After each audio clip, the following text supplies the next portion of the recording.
Slasher movies, gotta love them. They've been with us for decades and they just can't go away. One of the most iconic subgenres of horror, a slasher movie is commonly regarded as a movie with a body count. A masked killer goes around butchering as many sexually active teenagers in a remote setting as possible until one final and clever female survivor overcomes all odds and escapes the killer. A classic formula. Of course, there's a lot more to it than that depending on the franchise, but the body count factor remains consistent regardless of where you look. Either way, bodies just get piled up and the slasher villain stops at nothing to continue the slaughter. But I always wondered, which of the traditional slasher villains contributed the most to the subgenre? This question has been with me for quite a while, and so for today, I want to focus on the most important slasher villains, as well as what made them so famous, not to mention the films that actually spawned them in the first place. Through such an observation, it should be interesting to determine which slasher villain is the one that contributed the most to the genre. Of course, it'll be a very loose discussion, but I have chosen what I feel are four of the most essential slasher villains to look at for today. The slashers I'll be going with are Leatherface, Michael Myers, Jason Voorhees, and Freddy Krueger. Of course, I must also mention Pinhead from the Hellraiser franchise, Chucky, Leprechaun, and Ghostface, and while these four are significant to the slasher genre, it is clear that the first and aforementioned four are much more pivotal as they truly shaped the genre and perfected the slasher movie in its entirety. Side note, while Pinhead isn't technically a slasher villain, I figured I would mention him considering how tied and synonymous he is with the label to the point that I cannot help but mention him. And incidentally, the first three Hellraiser movies are definitely worthy of a watch.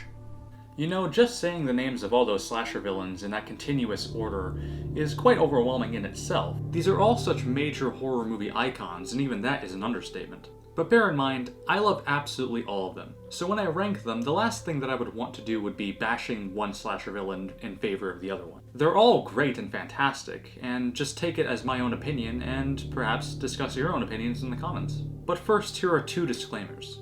Number 1. I will be individually going over the origins and qualities of each killer according to the very first film they ever appeared in, with the exception of Jason Voorhees, of course. For him, I will be talking about just the franchise as a whole very briefly, as most of the Friday the 13th films are immensely similar to one another. And number 2, I will only be covering the first films in each respective slasher movie franchise. For instance, for Freddy Krueger, I will be strictly referring to his character in 1984's A Nightmare on Elm Street, his first appearance. With that out of the way, let's delve into each slasher villain respectively, beginning with their origin stories and first appearances.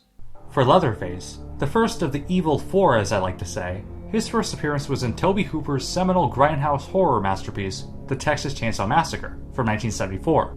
To illustrate the plot briefly, a group of youngsters traverse throughout the Texas countryside in hopes of finding out whether their relative's grave was vandalized.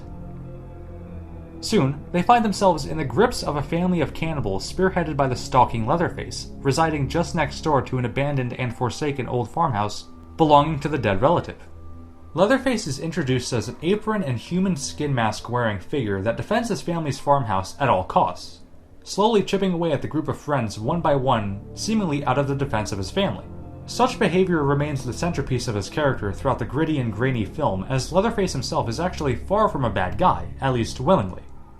He kills and slaughters victims that rudely trespass on his family's property because failing to do so would mean punishment, and getting lambasted by members of his crazed family. I always thought of him as a tragic killer who is practically a toddler in the body of a grown, middle-aged man. Deformed and mentally deficient, Leatherface stops at nothing to defend his family, even if it means getting his hands dirty with blood. He is seen in the first film as a terrifying yet subservient figure, obeying the family's commands, which is a trend that would continue throughout the rest of the franchise. For 1978's Halloween, easily the most groundbreaking of the slasher movie canon, the plot entails an innocent babysitter by the name of Laurie Strode, played by Jamie Lee Curtis, getting stalked by a tall and imposing figure of mystery with a white, haunting mask. On Halloween night, Strode's life takes a turn for hell as a mysterious figure referred to as the Shape in the closing titles and is in actuality Michael Myers, Strode's own biological brother, seeks to kill her and will stop at nothing to achieve such a feat. Michael Myers is introduced as an incredibly eerie and intimidating creature of the night whom the audience knows very little of in the original film. All we know is that on Halloween night, 1963, 15 years before the film's time period, a 6-year-old Michael murdered his sister Judith Myers and was subsequently sent to a mental institution where he later escaped from and returned to his childhood home where he committed the murder, only to begin a murderous rampage. Other than this, we don't know why Michael seeks to kill his family members one by one, nor do we know why he killed his sister Judith, and I feel this mystery adds so much in the way of creepy intrigue to his character. And that makes it far creepier than if it were explained and more exposition was added, but more on that later. For Jason Voorhees, to be honest, most of the Friday the 13th films, while entertaining and still enjoyable, retain the same sort of plot structure. A group of camp counselors or even ordinary teenagers stay a few nights at Camp Crystal Lake, a camp situated in rural New Jersey, and surprise, surprise, the hockey mask-wearing, machete-carrying, undead zombie Jason Voorhees goes on a bloody rampage to rid the camp of all the counselors.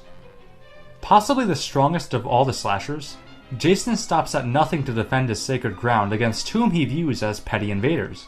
What makes Jason so memorable, yet almost tragic, is his death as the product of negligence on the part of the camp counselors, how he was a little boy that drowned in Crystal Lake while the campers were too busy sleeping with one another. So it only makes sense Jason would come back with vengeance from the dead and defend Camp Crystal Lake against any invaders, as it was those types of people that caused his death in the first place. Moreover, Jason is practically an indestructible zombie slasher with brute superhuman strength, allowing for brute force. He has been set on fire, sent to outer space, had a machete impale his face and brain, and gets completely destroyed as the franchise progresses, which takes a toll on his appearance over a period of time. An interesting thing to note is the fact that the formula of the Friday the 13th franchise is very similar to past horror franchises such as the Creature from the Black Lagoon series. How the Gillman always defends his lagoon from human intruders. The Gillman isn't maliciously doing away with any human that comes his way, but only does so by defending his home in the same way that even Leatherface does.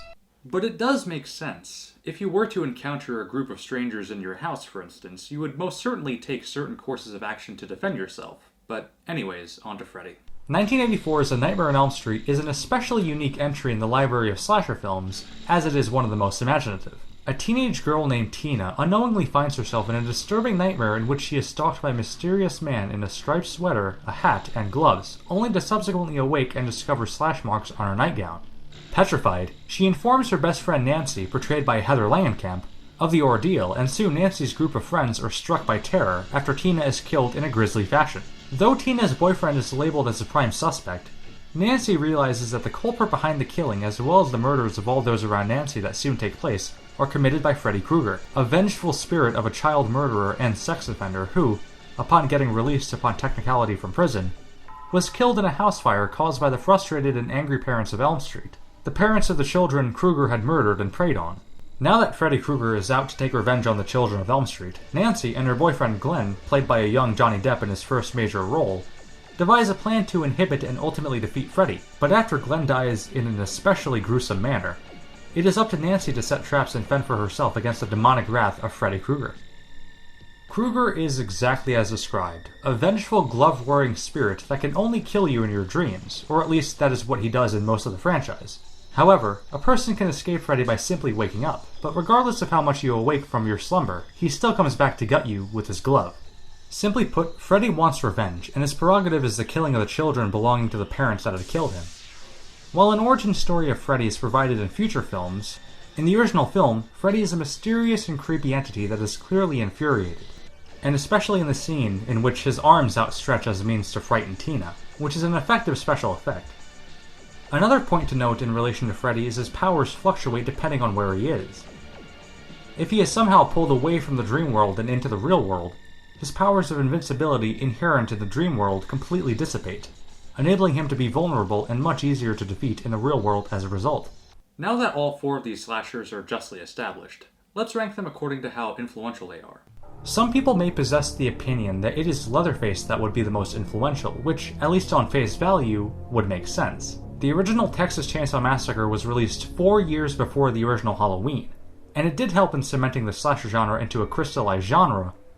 But while Leatherface was the first of the iconic slasher villains discussed here, an earlier Hitchcock masterpiece from 1960, Psycho, starring Janet Leigh and Anthony Perkins, as well as the novel the same name, was deeply inspired by the same murderer that inspired the Texas Chainsaw Massacre named Ed Gein, a Wisconsin murderer and grave robber who was convicted of 2 murders as well as extensive grave robbing in the small town of Plainfield, Wisconsin during the 1950s. Gein had decorated his entire home with bones, flesh, and other amenities from the local graveyard.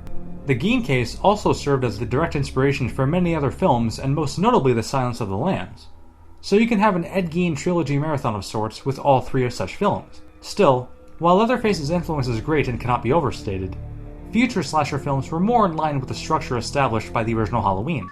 Unlike Leatherface, Michael Myers is depicted in Halloween as a quiet, masked killer that goes about quietly creating a body count composed of sexually promiscuous teenagers. This archetype of the quiet, masked killer would become the most major symbol that the slasher genre had to offer in the years following Halloween's release, and it is a formula that still resonates to this day. Therefore, Leatherface is ruled out from the list of 4, considering that, though certainly influential, future slasher films relied more on the hiding in the shadows essence that is absent from the original Texas Chainsaw, as that film saw Leatherface defend his family at all costs, and even dined with Sally, the final victim at the end of the film in a macabre and torturous dinner.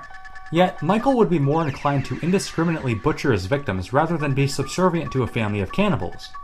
Though Halloween 4 through 6, otherwise known as the Thorn Trilogy, saw Michael become a pawn for a sinister cult, though we won't count that Michael as it is vastly different from how he was in the original film, a dark, mysterious creature of the night with virtually no clear origin story. But before delving deeper into Michael, let's revert back to Freddy for a moment.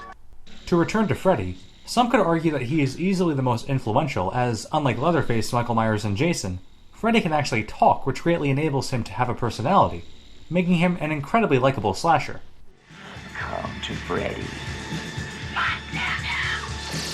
In addition, Freddy was played by Robert Englund in practically every Nightmare installment, and approximately 8 of them with the exception of the 2010 remake. This is yet another discrepancy from the other slashers who were normally played by different actors throughout the 10 years of the franchise, such as Jason, how he was played by Kane Hodder in parts 7 through 10, and other actors portrayed Jason in the Friday the 13th films prior and after.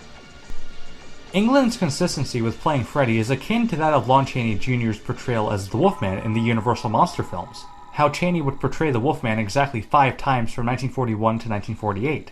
Still, while both the actor and the character are iconic, A Nightmare on Elm Street was released right at the end of what is referred to as the golden age of slasher films, and thus Freddy's influence on the genre is automatically ruled out, though future slasher villains would be given voices such as Chucky. Plus, Freddy is simply too unique, as he is the product of his own dream world and vows to seek vengeance on all those that have wronged him, motives and abilities that are too distinct from the rest of the slasher canon. And now, it all boils down to a 2-way battle between Michael Myers and Jason Voorhees, and this is enormously tough. This is incredibly tough given the fact that both characters are deeply pivotal and significant, and to some, equally as such. For Michael, he established the quiet masked killer, or at least was the most prominent character of the time that he had done so, and is exceedingly integral to the Halloween season and holiday as a whole. While 1971's A Bay of Blood from Italian director Mario Bava essentially began the hormonal teenagers getting slaughtered one by one trope, it was Halloween that fostered such a trope and perfected it. And to this day, this is what the slasher genre has largely been remembered as by those reminiscing about this subgenre of horror. However, it was the Friday the 13th franchise and Jason Voorhees himself that contributed such a great deal to the genre. Simply put, following the prodigious success of the original Friday the 13th, a massive quantity of slasher films such as Madman, Sleepaway Camp, and my personal favorite, The Burning, all took the same exact setting from Friday the 13th, and that being the camp setting. It became the most prominent setting for slasher films, and whenever a slasher villain is depicted in parody or other elements, a faux hockey mask, or a complete hockey mask, is included in the caricature, always holding a chainsaw for some odd reason, even though Jason never once used a chainsaw, but I digress.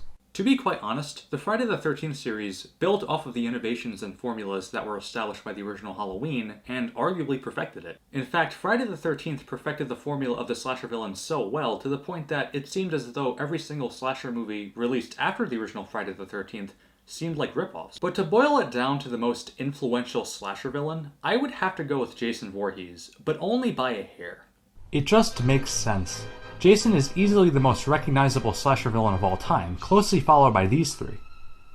His brute force, indiscriminate killing, iconic look, classic weapon of choice, and the number of film installments all cement Jason as the most iconic slasher. Whenever people even think of these films, their mind automatically reverts to the big guy in the hockey mask, and who can blame them? Jason has been parodied, appeared on a late-night talk show, and there was talk of a new Friday film being released. He just cannot die, as is the case with every slasher or horror icon, really. Still, Michael Myers is still downright iconic, as he is just massively mysterious and haunting, and his inexpressive mask, though a William Shatner mask painted white, is eerie considering Michael quite literally is the embodiment of pure evil.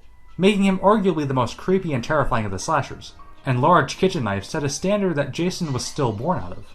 So, in sum, this is a matter that is rightfully up for debate. The truth is, all of these icons are great, and can even be viewed as equally significant in their own way, as if certain films were never made, such as Psycho, the slasher genre would be non-existent today in the first place. We can appreciate all these films just as much as we can discuss them. In the meantime, just remember to stay away from Camp Crystal Lake.